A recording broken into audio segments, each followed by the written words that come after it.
Assalamualaikum warahmatullahi wabarakatuh. Teman pemilih dimanapun berada, berjumpa kembali kita di podcast Bisa Pemilu bicara seputar pemilu KPU Kabupaten Kampar. Nah, di sini saya Arafik yang merupakan staf pelaksana di KPU Kabupaten Kampar dan merupakan staf di perencanaan data dan informasi KPU Kabupaten Kampar. Nah, pada kesempatan kali ini kita akan mengangkat tema terkait pemutakhiran data pemilih berkelanjutan, di mana kita sudah kedatangan tamu yang sangat spesial. Beliau adalah Bapak Abrizal yang merupakan Koordinator Divisi Perencanaan Data dan Informasi KPU Kabupaten Kampar. Assalamualaikum Bapak. Waalaikumsalam warahmatullahi Bagaimana wabarakatuh. Pak hari ini kabarnya Pak? Luar biasa. Alhamdulillah. Terima kasih nih Pak sebelumnya telah menyempatkan waktu untuk hadir bersama kita di podcast pada kali ini. Pak, jadi nih Pak, sebelum kita berbicara terkait pemutakhiran data pemilih berkelanjutan, mungkin teman-teman pemilih masih belum begitu mengenal akrab dengan Bapak. Mungkin boleh Pak sedikit memperkenalkan diri Pak? Oke, terima kasih atas waktu yang diberikan kepada saya. Saya sebenarnya karena ada di pemilu itu kan ada 3 penyelenggara. Pertama itu kan DKPP, kedua Komisi Pemilihan Umum, yang ketiga Badan Pengawas Pemilu. Sebelum saya bergabung di KPU, yaitu penyelenggara teknis ini, saya sebelumnya sudah ikut juga di pengawasan, yaitu di tingkat kecamatan. Awal saya ikut di pengawasan itu tahun 2016. Itu pilkada, waktu itu pemilihan bupati. Habis itu di tahun 2018 yaitu pilgub, pemilihan gubernur. Beririsan 2019 pemilu. Dan di 2024 juga saya masih di Panwascam. Dan saya juga pernah juga ikut untuk naik tingkat, maksudnya ke kabupaten, itu di Bawaslu.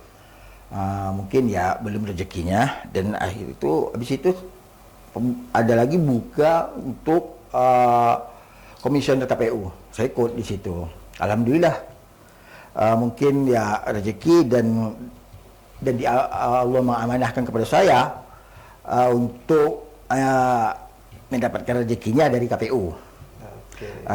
Dan itu periode 2024 sampai 2029. Oke Pak, Alhamdulillah Pak ya. Sangat panjang perjuangan Pak ya. Sangat berpengalaman sekali di bidang pemilu nih Pak. Pak, ini jadi kita ini kan sebelum lanjut ke pemutakhiran data pemilih berkelanjutan, sebenarnya apa sih yang melatar belakangi pemutakhiran data pemilih berkelanjutan ini dilakukan Pak? Oh ya, yang melatar belakangi dari yang jelas, tentu kita akan melihat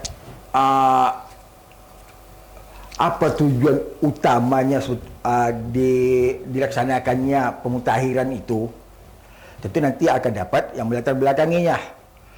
Itu pertama, memelihara dan memperbaharui DPT pemilu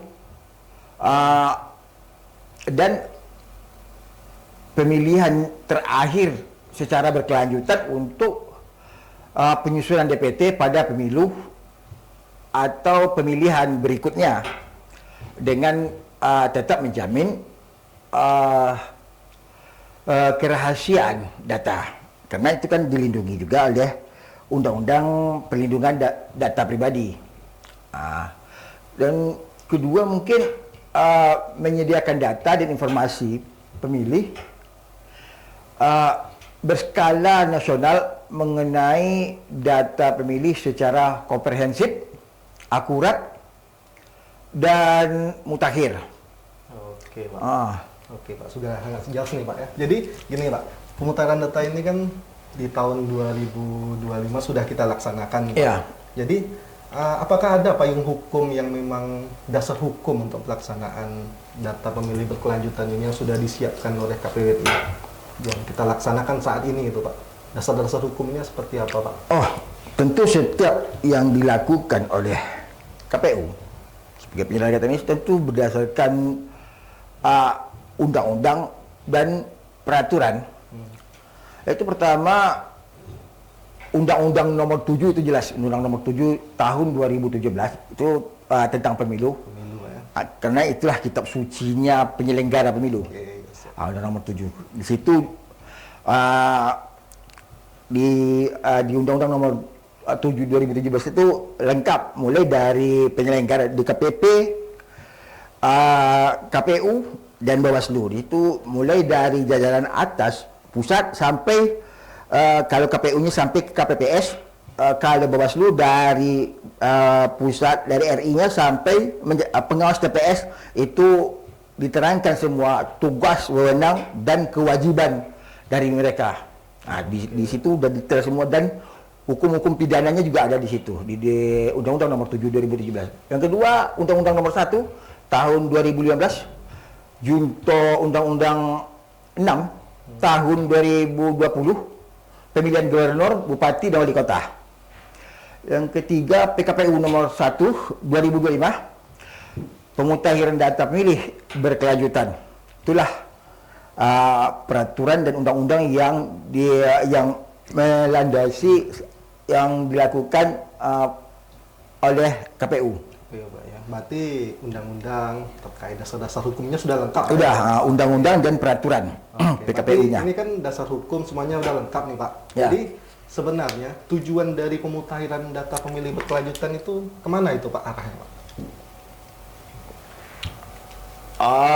Yang jelas tujuan utama dilaksanakan pemutahiran data pemilih berkelanjutan ini tentu memelihara dan memperbaharui DPT pemilu pemilihan terakhir Iya, Pak. secara berkelanjutan untuk penyusunan DPT. Kemarin kita selesai pilkada, tentu data pilkada kemarin yang akan menjadi dasar DPT kita. Nanti ditambah lagi mungkin nanti ada namanya DP4 yang diserahkan oleh Kemendagri ke KPU RI. Dan KPU RI akan mensinkronisasi data tersebut. Yang kedua, menyediakan data dan informasi pemilih berskala nasional. Itu skala mengenai data pemilih secara komprehensif, akurat dan mutakhir. Oke, Pak. Pak, gini, Pak. Jadi kan pemutahiran ini kan sudah kita lakukan nih, Pak.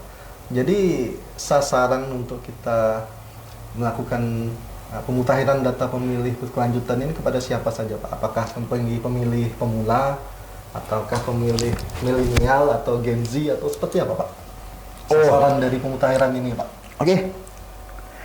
Sasaran PDPB, pemutahiran data pemilih berkelanjutan, itu merupakan warga negara Indonesia yang berdomisili di wilayah negara Kesatuan Republik Indonesia dan atau di luar negeri. Nah, pertama dia WNI. WNI, Pak. Oke, siap. Yang kedua, WNI sebagaimana dimaksud tentu harus memenuhi persyaratan. Jadi WNI tapi ada syarat-syaratnya untuk bisa ikut dalam pemutahiran data pemilih berkelanjutan ini. Tentu berusia 17 tahun atau belum berusia 17 tapi sudah menikah. Iya, Pak. Dan dibuktikan dengan KTPL, KK, biodata penduduk atau IKD. Itu kita harus lihat data-data tersebut tentu secara konkret data-datanya. Tidak sedang dicabut hak politiknya berdasarkan putusan pengadilan yang telah mempunyai kekuatan hukum tetap. Yang ketiga, tidak sedang menjadi prajurit. Ini TNI Polri. Tidak menjadi prajurit TNI Polri karena mereka bersifat netral. TNI dan Polri itu tidak ada hak pilih mereka, kecuali mereka itu telah pensiun, baru ada hak pilihnya. warga negara Indonesia WNI yang pindah ke luar negeri yang pindah ke luar negeri dan domisilinya dilakukan pendataan pada tempat domisili terakhir sesuai dengan alamat pada KTP NKK. Dan itu udah 2026 kemarin itu udah kami lakukan juga, karena kan bukan PKPU nomor 1 2025 ini kan keluarnya pada tahun 2025. Jadi itu udah kami lakukan juga. Ternyata KTP-nya di sini dia ternyata di luar negeri, mungkin kuliah, tugas belajar, kuliah. Mungkin bisa jadi menjadi dubes di sana, atau bisa jadi kan tuntutan kerja, itu bisa jadi. Nah mungkin itu. Oke, itu Pak.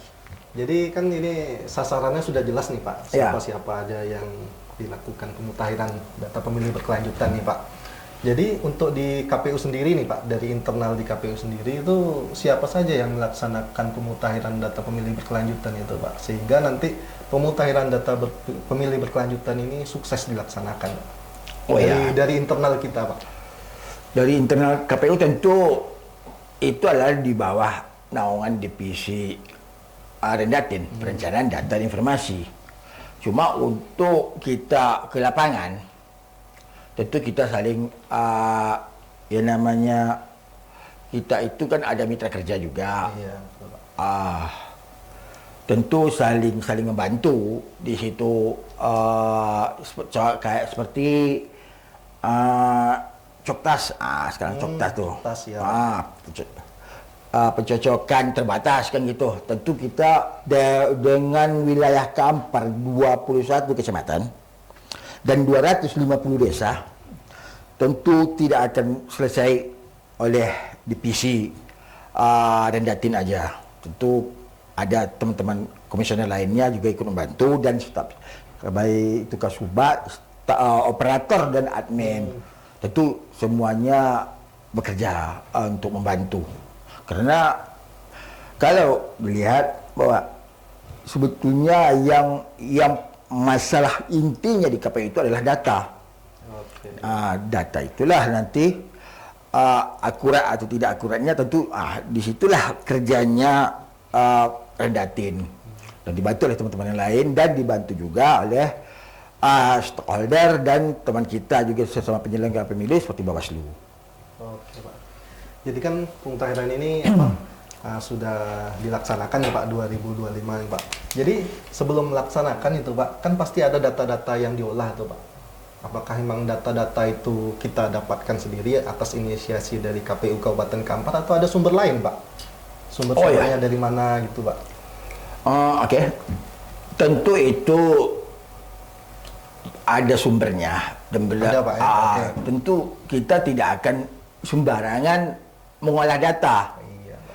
Tentu nanti tadi yang telah disampaikan juga di awal tadi, tentu data yang terakhir, yang seperti yang kita sudah pernah lakukan kemarin itu, seperti pilkada yang telah usai, tentu data itu akan diambil pertama ya dari data DPT pada pilkada. Iya. DPT terakhir Pak ya? Nah, DPT terakhir. Tentu nanti itu akan yang namanya dinamika penduduk, tentu setiap hari dia akan berubah-berubah. Dan DP4 yang diserahkan oleh Kemendagri sekarang itu alhamdulillah per 6 bulan. Kalau dulu aturan dulu kan cuma 6 bulan sebelum pencoblosan itu baru Mendagri menyerahkan DP4 ke KPU. Tahapan-tahapannya. Tahapannya itu dikasih waktu 6 bulan. Iya, Pak. Alhamdulillah, walaupun waktunya sangat singkat, KPU Kampar alhamdulillah bebas dari zero data ganda ke KPU Kabupaten Kampar kan. Apalagi sekarang, inilah mungkin adanya PKPU 1 2025 ini, PDPB ini sangat membantu bagi terutama divisi Rendatin, karena waktunya sangat panjang kan. Jadi berkelanjutan dia. Sementara pemilu kan masih 2029, masih panjang. Masih panjang itu. Apalagi kan dinamika kependudukan ini setiap hari itu kan berubah. Jadi seperti usia yang baru masuk umur 17 berubah. Iya, yang baru menikah itu berubah juga. Yang meninggal, yang pindah domisili atau perubahan status TNI dan Polri. Jadi itulah PDPB-nya ini mencegah, dan kedua mencegah masalah menjelang pemilu. Karena waktu yang sangat panjang kan? Iya, betul, Pak. Pembaruan rutin. Jadi masalah-masalah seperti data ganda, domisili itu tentu dah ringan. Karena kan dicicil. Jadi tidak menumpuk lagi pas hari H. Di situ kan kebanyakan dulu kan keteteran. Tapi alhamdulillah ya masih bisa kita lakukan kan. Itu dengan panjangnya itu tentu kita merasa menjamin hak pilih. Panjang waktu lagi kan. Jadi mana yang belum terdaftar atau yang belum punya KTP, itu kita akan mengingatkan juga, bersosialisasi juga ke masyarakat, sambil pemutakhiran data ini kita juga bersosialisasi mana umur yang masuk 17. Segeralah untuk apa?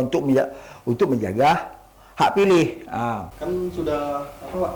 Sudah panjang dari Pak tahapan. Apalagi kita menuju pemilu 2029. Sedangkan pemilu kemarin itu Pak 2024 kan panjang juga itu tahapannya. Apakah di pemutahiran data pemilih berkelanjutan ini ada tahapannya atau alurnya seperti apa, Pak? Oh ya, tentu alurnya tentu itu dari KPU dan ditambah lagi data DP4 yang diserahkan oleh Kemendagri ke KPU RI. Dan di situ KPU RI mensinkronisasikan data tersebut. Setelah itu KPU RI menurunkan ke KPU provinsi. Setelah KPU provinsi menganalisa data-data tersebut. Dari KPU provinsi tentu diturunkan lagi ke KPU kabupaten kota. Di kabupaten KPU kabupaten, disitulah nanti kita turun ke lapangan, seperti ada pemilih potensial, pemilih baru yang meninggal atau yang masuk menjadi TNI Polri, dan yang pensiun. Disitulah kita nanti ke lapangan untuk ngecek. Oke, Pak. Jadi gini, Pak, kan jadi terakhir dari tahapan pemutakhiran data pemilih berkelanjutan nih, Pak. Tahapan akhirnya kan itu rekapitulasi, Pak ya. Ya. Nah, rekapitulasi seperti yang pada tahun 2025 itu dilaksanakan oleh KPU Kabupaten Kampar dan mungkin bertingkat itu, Pak ya. Jadi di KPU Kampar ini melaksanakan rekapitulasi rapat pleno, Pak ya. Pemutakhiran data pemilih berkelanjutan. Jadi itu nanti itu apakah masyarakat bisa melihatnya, melihat hasil dari rapat pleno tersebut, atau mungkin bisa melihat berapa yang telah dimutakhirkan oleh KPU Kabupaten Kampar, seperti apa, Pak? Tentu itu hasil pleno itu tentu nanti hasil dari rekapitulasi itu tentu akan diumumkan melalui laman KPU. Oh ya, website, Pak ya? Ya, website. Yang kedua mungkin di media sosial resmi KPU kabupaten, dan mungkin ke aplikasi yang berbasis teknologi informasi. Pengumuman sebagaimana dimaksud pada laman KPU itu tentu untuk mendapatkan masukan dan tanggapan dari masyarakat. Itu gunanya. Jadi kalau ada yang tentu kita tidak akan 100%-nya selesai. Tentu ada juga yang tertinggal. Kita juga akan minta bantu kepada masyarakat, stakeholder. Kalau ada yang, wah wajarlah kita kan, namanya manusia itu tentu tidak akan selesai semuanya pekerjaan-pekerjaan itu. Dan masukan-masukan masyarakat tadi tentu itu sangat diperlukan oleh KPU. Oke, nanti sudah sangat jelas nih Pak ya bagaimana tahapan-tahapan pemutahiran data pemilih bertanggungan Pak. Pak, ini kan kita nggak terasa nih Pak udah di ujung waktu nih Pak. Jadi terkait podcast ini, jadi untuk menyongsong pemilu 2029 ini Pak. Jadi apakah ada pesan atau untuk teman-teman pemilih kita yang sedang menyaksikan podcast ini? Mungkin pesan saya terutama kepada masyarakat, khususnya teman-teman pemilih, mari kita menyongsong pemilu 2029 dengan lebih sadar dan lebih peduli.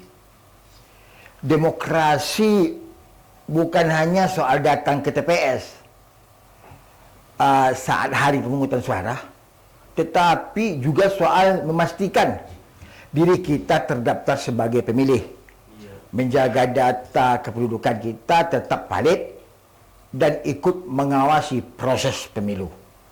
Itulah pesan saya kepada masyarakat. Oke, terima kasih banyak Pak.